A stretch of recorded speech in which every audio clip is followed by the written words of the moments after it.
Olá, companheiras, olá, companheiros, saudações petistas. Sejam muito bem-vindas e muito bem-vindos a mais uma edição do podcast Em Tempos de Guerra, a Esperança é Vermelha.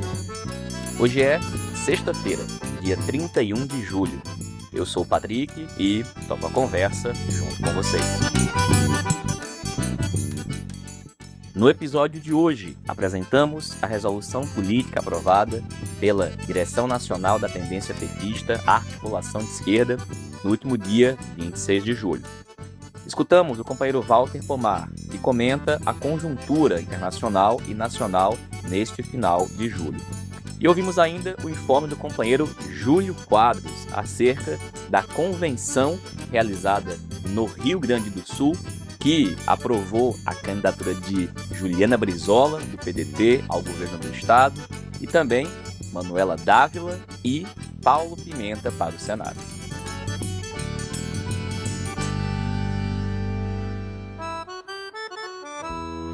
Pessoal, começamos a edição de hoje aqui do podcast apresentando a resolução política aprovada pela Direção Nacional da Tendência Petista Articulação de Esquerda, reunida no último domingo, que diz o seguinte, abre aspas, a Direção Nacional da Tendência Petista Articulação de Esquerda, reunida no dia 26 de julho de 2026, aprova a seguinte resolução sobre a situação política e nossas tarefas.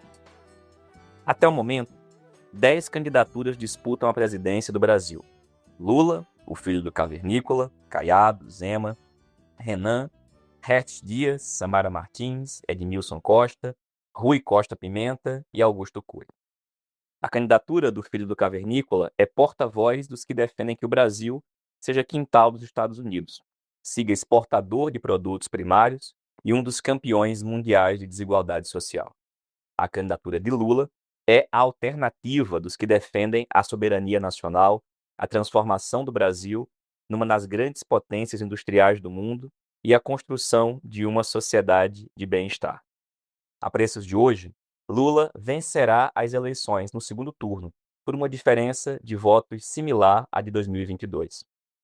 Mas a eleição não é hoje. Nossos inimigos são apoiados pelos Estados Unidos, por Israel e pela extrema-direita internacional, que já demonstraram ser capazes de praticar crimes de todo tipo para atingir seus objetivos. Além disso, nossos inimigos contam com um imenso apoio empresarial, poderosas estruturas de comunicação, ampla militância religiosa e militar, além de uma base social e eleitoral muito resiliente. Embora estejam divididos e tenham todo dia que dar explicações sobre seus crimes, nossos inimigos não devem ser subestimados. Aliás, paradoxalmente, sua divisão ajuda o cavernícola a levar a disputa presidencial para o segundo turno. Outro fator a levar em consideração é o pequeno número de candidaturas petistas aos governos estaduais e o número inferior ao necessário de candidaturas petistas ao Senado. Além disso, temos várias candidaturas a governo e ao Senado que são de partidos de direita. Lembrando a esse respeito que naqueles estados onde a direita ganhar ou alcançar expressiva vantagem no primeiro turno, o cenário será muito mais difícil para nós no segundo turno. Deste ponto de vista, saudamos efusivamente a decisão de lançar patrões Ananias ao governo de Minas Gerais, um estado eleitoralmente decisivo. Nesse contexto, registramos que a posição do PCB, da UP, do PCO e do PSTU revelam incompreensão acerca do que está em jogo nas eleições presidenciais de 2026. Mesmo que suas divergências e críticas ao PT e ao governo Lula pudessem ser corretas, ainda assim, a escolha de priorizar a exposição destas divergências no meio de uma batalha de vida e morte contra a extrema-direita é uma mistura de esquerdismo com eleitoralismo. A hora é de unidade total contra o neofascismo e contra o imperialismo. Tampouco entendem o que está ocorrendo aqueles setores do governo que propõem um ajuste fiscal em 2027.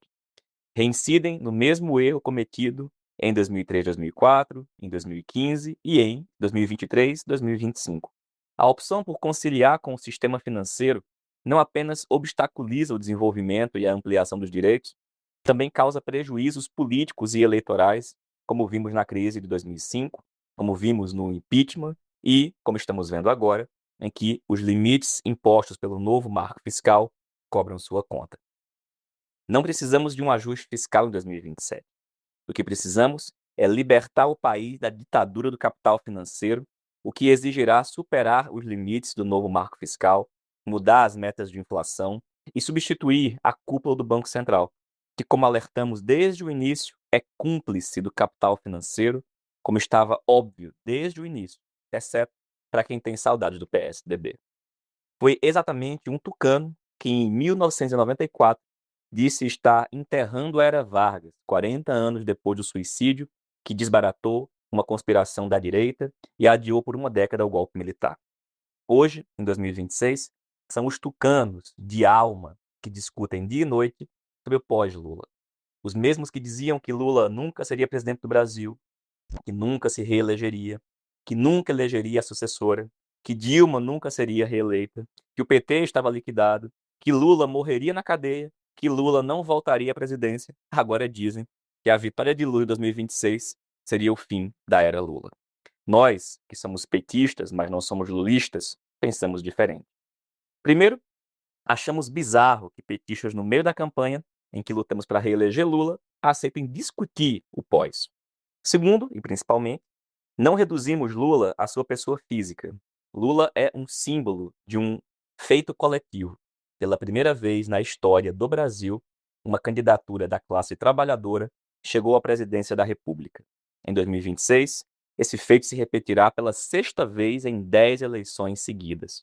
Neste sentido, só dá por encerrada a era Lula quem, além de confundir a pessoa física com a pessoa jurídica, quem acha que a classe trabalhadora não tem o direito de governar para sempre o nosso país. Pelos motivos expostos, para nós não basta vencer a eleição presidencial. É preciso vencer criando as condições para termos um quarto mandato superior ao atual. E isso significa eleger Lula com maior percentual de votos válidos do que em 2022. Significa conquistar mais governos estaduais, mais cadeiras parlamentares e, acima de tudo, significa ampliar o nível de consciência, organização e mobilização do povo. E ampliar a força do partido. Nesse sentido, é importante que as campanhas eleitorais petistas, majoritárias e proporcionais, destaquem o nome e a estrela do partido. É importante também que a campanha eleitoral seja um momento de filiar nossa base social e eleitoral ao PT. Por isso, é essencial que nossas campanhas explicitem a encruzilhada em que o Brasil está. Soberania ou neocolônia? Desenvolvimento ou destruição? Direitos ou escravidão? É para essa batalha existencial que convocamos toda a militância. Boa sorte, boa luta e boa vitória para a classe trabalhadora e para o povo brasileiro. Brasília, 26 de julho de 2026, aniversário de 70 anos do assalto ao quartel Moncada. Pessoal, essa foi a apresentação da resolução política aprovada pela Direção Nacional da Tendência Petista Articulação de Esquerda. Ela está disponível no site pagina13.org.br. E dito isso, a gente convidou o companheiro Walter Pomar para comentar um pouco essa resolução, mas também para falar das circunstâncias da conjuntura internacional e nacional nesse finalzinho de mês de julho e praticamente início do período da campanha eleitoral. É o companheiro Walter Pomar que a gente escuta a partir de agora. Olá, Patrick. Olá, ouvintes do podcast, comandado pelo Patrick Campos Araújo. Pois é, Patrick, a dinâmica do país será cada vez mais dominada pela disputa eleitoral, com destaque para a disputa presidencial. E nesta disputa eleitoral será cada vez mais forte, cada vez mais presente a ingerência externa, especialmente dos Estados Unidos, de Israel e da extrema-direita internacional. É bom lembrar que a dinâmica do mundo continuará marcada pela disputa entre Estados Unidos e República Popular da China. E nessa disputa serão cada vez mais presentes as guerras, que podem ser guerras quentes, como na Ucrânia, no Irã, na Palestina e no Líbano, ou guerras mornas, como é o caso da disputa de tarifas e a disputa tecnológica. Além disso, há que levar em conta a chamada crise climática, que vai continuar impactando pesadamente todos os países do mundo mas especialmente as populações mais pobres desses países. O motor dessa crise é o desequilíbrio ambiental causado pela exploração capitalista. Mas os fenômenos decorrentes ganharam uma dinâmica própria e cada vez mais difícil de reverter, o que exige da humanidade medidas de adaptação de curto, de médio e de longo prazo. Como decorrência dessas variáveis e de outras variáveis e processos, a gente tem uma tendência a crises recorrentes, a conflitos, a polarização política e ideológica.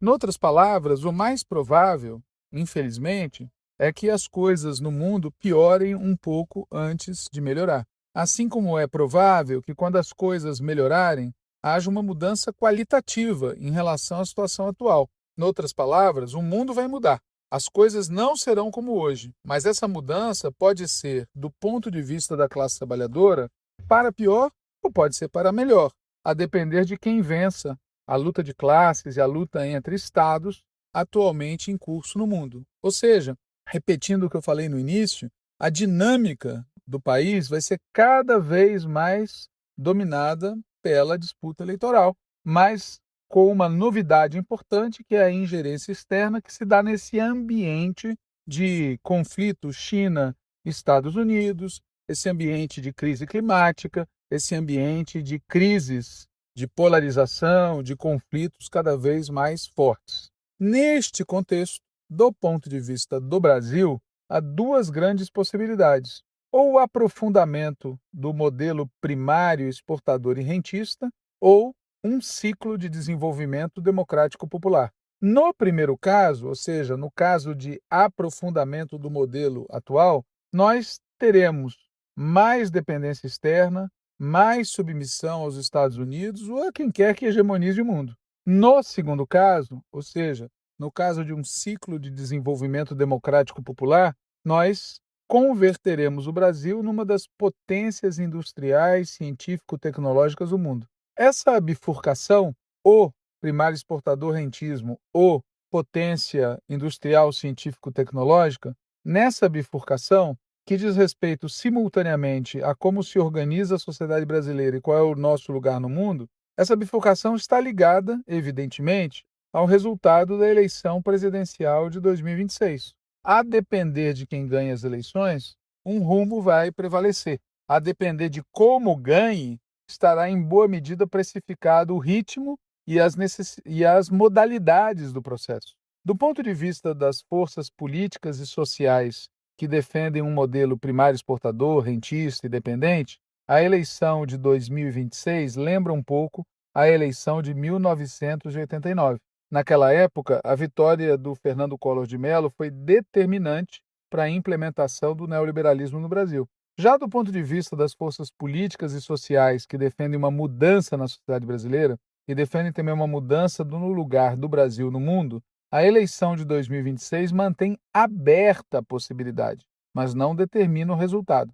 Em outras palavras, a reeleição do presidente Lula, a depender das condições em que ocorra, manterá aberta a possibilidade de construir outro modelo e manterá aberta a possibilidade de mudar o lugar do Brasil no mundo. Mas tudo dependerá das condições em que a vitória de Lula venha a ocorrer neste cenário. Até o momento em que esse texto está sendo comentado aqui com vocês, 11 candidaturas disputam a presidência do Brasil. O Lula, o filho do Cavernícola, o Caiado, o Zema, o Renan, o Hertes Dias, a Samara Martins, o Edmilson Costa, o Rui Costa Pimenta, o Augusto Cury e a Clariana Barão, da Democracia Cristã. A candidatura do filho do Cavernícola é o porta-voz dos que defendem que o Brasil seja quintal dos Estados Unidos. E é bom lembrar que a expressão quintal não é minha, não é nossa, é dos gringos. Eles se referem a nós como pátio traseiro, como quintal. Portanto, essa candidatura é porta-voz dos que defendem que o Brasil seja quintal dos Estados Unidos, siga exportador de produtos primários e siga sendo um dos campeões mundiais da desigualdade social. Já a nossa candidatura é a alternativa dos que defendem soberania nacional, transformação do Brasil numa das grandes potências industriais do mundo e a construção de uma sociedade de bem-estar. Mas vamos lembrar que a nossa candidatura também é apoiada por setores da direita neoliberal que têm contradições com o modelo político defendido pela família cavernícola. A preços de hoje, o presidente Lula vencerá a eleição presidencial no segundo turno, que é dia 25 de outubro, por uma diferença de votos similar à de 2022, e recebendo voto, em particular, dos setores mais explorados da classe trabalhadora, ou seja, aqueles que recebem salários menores, em particular negros e negras e mulheres. Mas a eleição não é hoje. A candidatura do filho do cavernícola, sempre é bom lembrar, ela é apoiada pelos Estados Unidos, é apoiada por Israel, é apoiada pela extrema-direita internacional. Os seus apoiadores já demonstraram do que são capazes de fazer e, além disso, a candidatura deles conta com um imenso apoio empresarial, poderosas estruturas de comunicação, tem uma ampla militância religiosa e militar, tem uma base social e eleitoral muito resiliente que está disposta a votar neles, mesmo que tenham que todo dia que dar explicações sobre malfeitos. Vale dizer, por outro lado, que a candidatura do Caiado trabalha com a seguinte expectativa, que mais cedo ou mais tarde, as crises e os desgastes que se abatem sobre a candidatura do filho do cavernícola o obriguem a sair da disputa. E nesse cenário,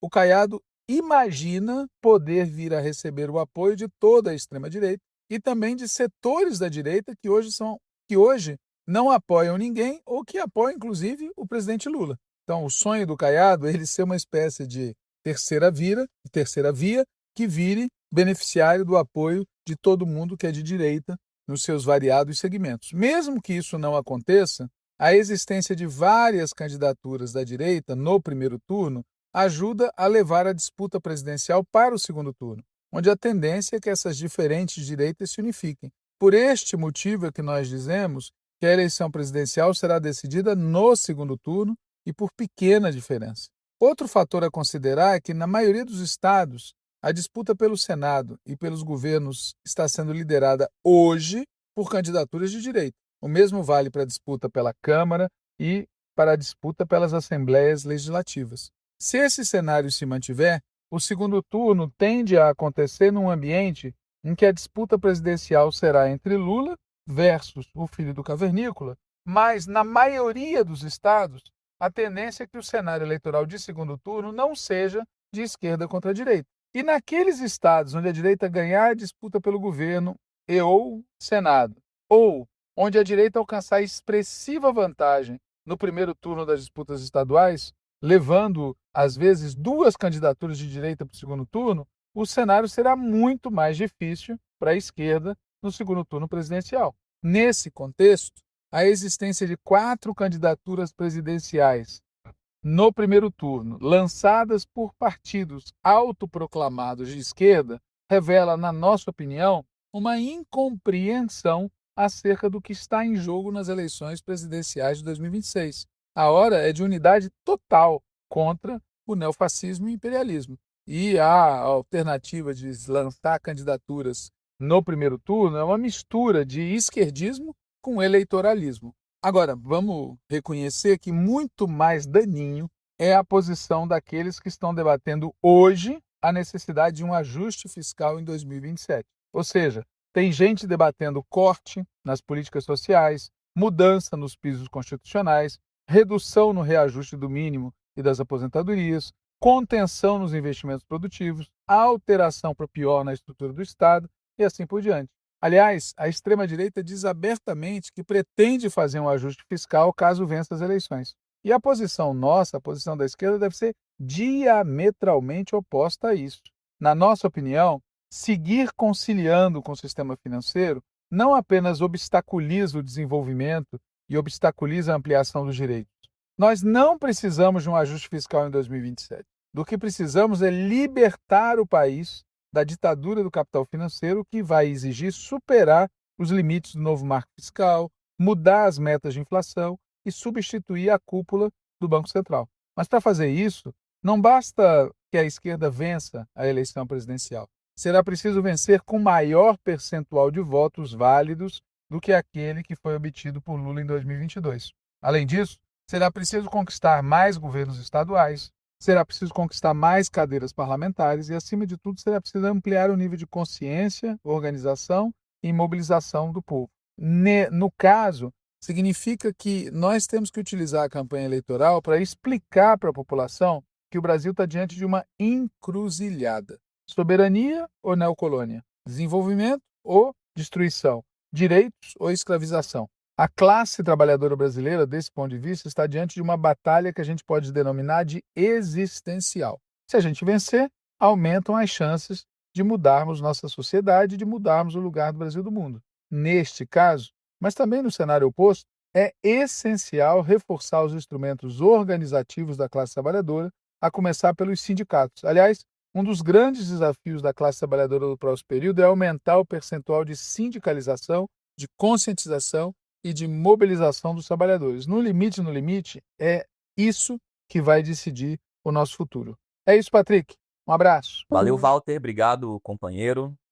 E, gente, nós estamos, né, há algumas edições apresentando informes sobre as convenções que tiveram início no dia 20 de julho.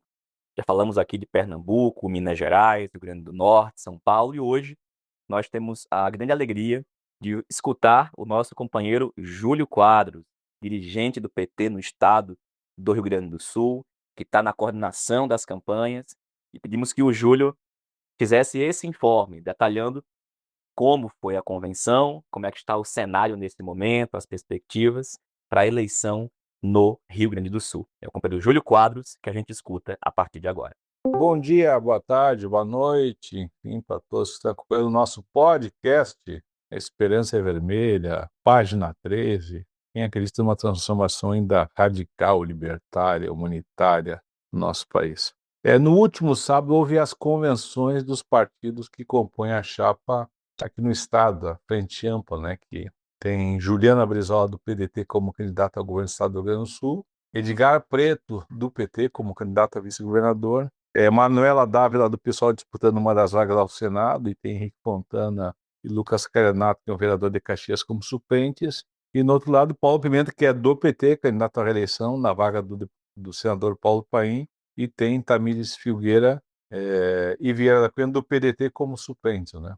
Foi aqui na Casa do Gaúcho, ou seja, um evento que começou às 8 da manhã com a convenção do PDT, que foi até às 11 horas da manhã. Depois se somou os demais partidos. Um evento com 4.500, 5.000 pessoas, quase que um comício político. Creio que tenha sido das convenções a mais mobilizada, a mais participativa, e mostrou que aqui no Rio Grande do Sul tem um sentimento de mudança, Patrick, amigos do podcast. Ou seja, e esgotou isso, a gente tem escrito nos textos do PT, também já colocou na Carta aos Gaúchos, da Carta da Juliana de Edgar, esgotou aqui no Rio Grande do Sul esses 12 anos de modelo baseado na redução do papel do Estado, das privatizações e da redução dos direitos, porque eles não entregaram o que prometeram. Ou seja, nós vamos ter que atuar no próximo governo, sendo Juliana vitoriosa e Edgar também, com lupa para verificar, né, ou seja, o resultado desse processo e rever aquilo que foi mal feito, foi mal colocado. Então esgotou esse modelo, tanto é que nas pesquisas que estão sendo divulgadas, a Juliana Brizola aparece em todas com 22%, 30%, 24%, o Zucco aparece com 20%, 22%, 24%, que é o candidato da extrema-direita do bolsonarismo aqui no Rio Grande do Sul, e o Gabriel Souza, que é o candidato a governador na chapa do atual governo, apoiado pelo Leite,